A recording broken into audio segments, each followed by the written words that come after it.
Hey guys, welcome back to the Python PlayBook. I hope you guys enjoyed my previous video and found it very informative. In today's video, we're going to be covering a brand new exercise. So in today's exercise, we want to try and figure out how many apples, oranges, and pears we want to buy, and in doing so, figure out the total price that we will have to pay in order to purchase the number of apples, oranges, and pears. If you want to go pause the video now, go ahead and tackle this at your own pace.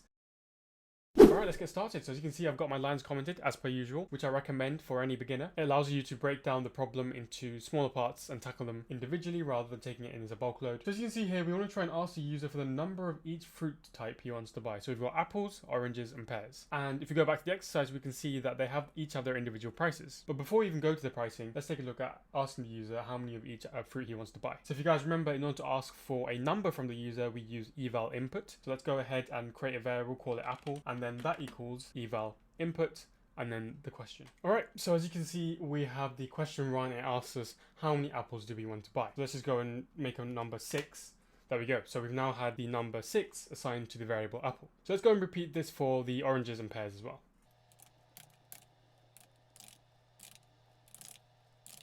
Okay, there we go. So if you go ahead and run this now, we'll be able to get all the questions in a row. So let's do 6, 8, 4, or 3.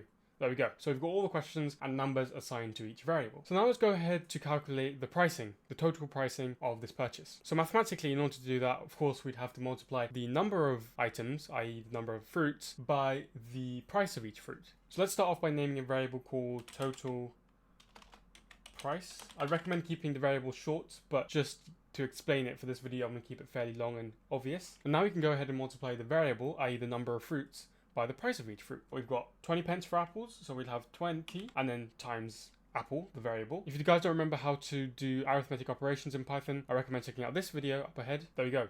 20p times the number of apples is the total price for all the apples you've bought. Plus, we have 40 pence for oranges, so we have 40 times oranges, and then plus another 70p for pears. Don't ask me why pears are more. I don't like pears, but it is what it is. There we go, simple as that. So we've got the total price for the entire purchase. We've got, in this case, 6 apples, 8 oranges, 3 pears, and we'll see how much that comes to in just a bit. Alright, there we go. So we've got an error. So the reason I'm showing these errors that I'm making, even these simple mistakes, is because this happens a lot in Python, and it's very, very useful to know what sort of errors can occur and when they can occur as well. So let's take a look at this error. So we've got the name apples is not defined. Now, if you go back to the variable that we assigned earlier, we've written apple rather than apples. This is very simple. All we need to go and do is correct this variable name here, change to apple, or either that or go and change this into apples, whichever one, doesn't really matter, and run through the whole code again. And there we go. So we've calculated the total price of 6 apples, 8 oranges, and 3 pears. Now we need to go and display the price. So let's go ahead and do that. Let's do print, and then within brackets we'll say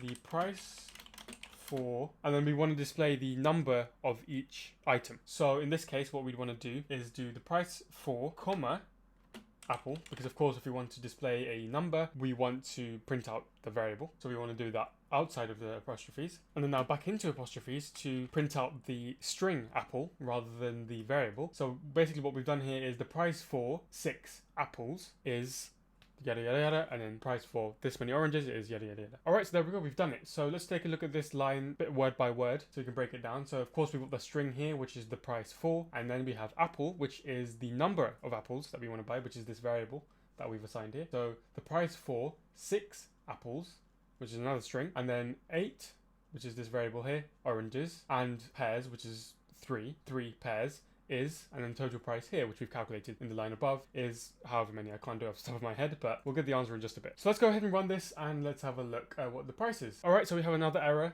I'll let you guys pause the video now and try and work it out for yourself what I've done wrong. But it's very simple. It's just that I haven't used the correct variable for the total price. I've left a space in between. So as I said, these things can very simply happen. So sometimes it does take a little while for you to kind of go through each bit of line of code, try and figure out where the mistake is. It can be very small, so it's very, very easy to happen. So don't worry if you keep on getting errors. Alright, so let's go ahead and run this through now, and there we go. We have the price for 6 apples, 8 oranges, and 3 pears is £6.50. Of course, we haven't used the actual proper notation. Alright, so of course, in order to go and represent the 650 pence in terms of pounds, we just have to go and divide 650 by 100. So let's go ahead and do that to, in fact, the line above, thereby making this line a little bit more cleaner, because if we just start adding stuff into this line, it makes it quite messy and quite hard to read.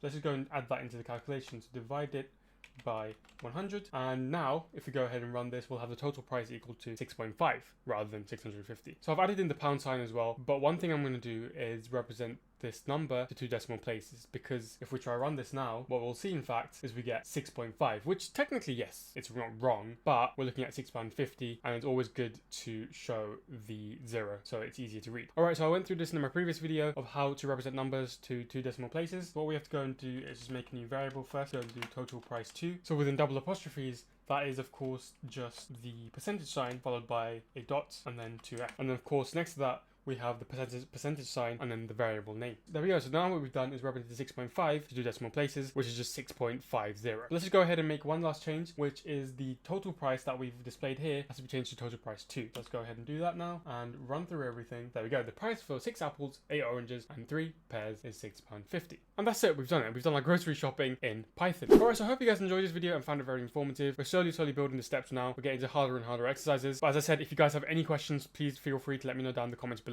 I'll be happy to help. Now, if you guys want to try exercise 6 in your own time, it's up on screen now, so you can go and tackle this and come back in the next video where I'll be going through the solutions. But for now, that's it from the Python playbook. I hope you guys enjoyed this video, and I'll be seeing you all later.